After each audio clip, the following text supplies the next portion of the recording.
끝까지 시청해 주세요. 왜 이렇게 됐을까요? 바로 대출 규제 때문입니다. 주택담보대출 한도가 꽉 막힌 데다 전세를 끼고 집을 사는 갭투자까지 차단되면서 자금력이 부족한 사람들은 아예 집을 살 수 없는 상황이 된 겁니다. 매수 심리가 꺾인 게 아니라 물리적으로 매수가 불가능해진 거죠. 정리해보면 현재 국내 부동산 시장은 강력한 규제로 꽁꽁 얼어붙고 있고, 반대로 미국은 기준금리 인하 기대감으로 거래가 살아나는 등 시장의 온도차가 아주 큽니다.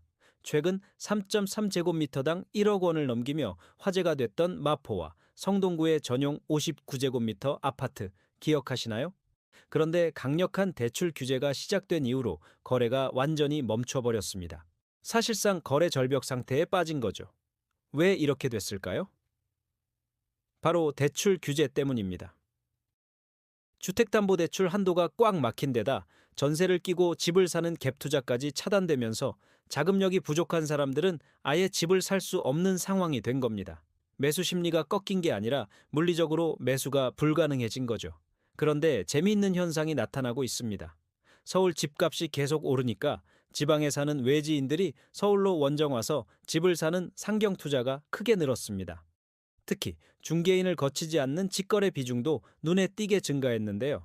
가족 간의 증여성 거래가 많아졌다는 신호로 해석될 수 있습니다. 실제로 지난해 서울의 아파트나 빌라 같은 집합 건물을 매수한 외지인은 무려 4만 6천 명에 달했습니다. 이건 4년 만에 가장 높은 수치예요. 서울에 직접 살지 않는 사람들이 그만큼 서울 부동산의 가치를 높게 보고 있다는 뜻이겠죠. 정부는 정말 머리가 아플 겁니다. 가계부채를 잡겠다고 대출을 꽁꽁 묶었는데 작년 한 해 서울 집값은 무려 18.5%나 올랐거든요.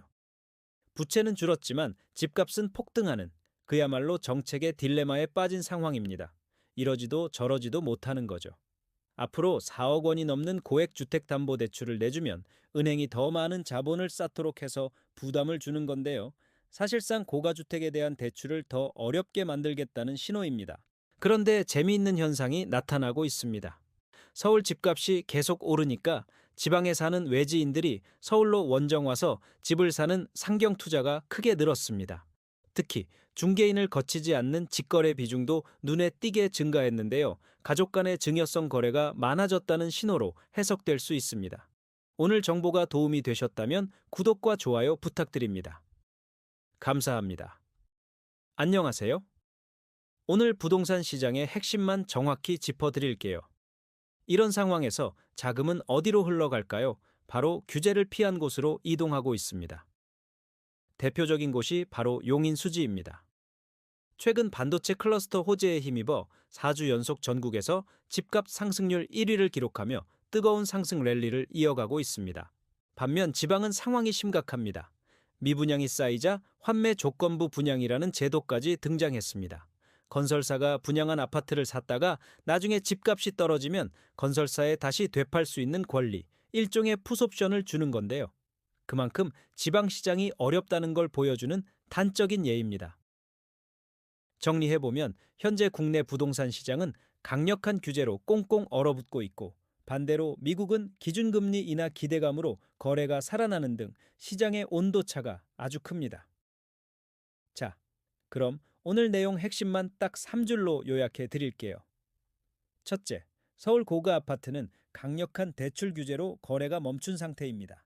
둘째, 갈 곳 잃은 자금은 규제가 덜한 수도권 유망 지역과 서울 핵심지로 이동하고 있습니다. 셋째, 정부는 집값 안정과 가계부채 관리 사이에서 뚜렷한 방향을 잡지 못하고 있습니다. 마지막으로 앞으로 여러분이 주목해야 할 시청자 체크포인트 3가지입니다.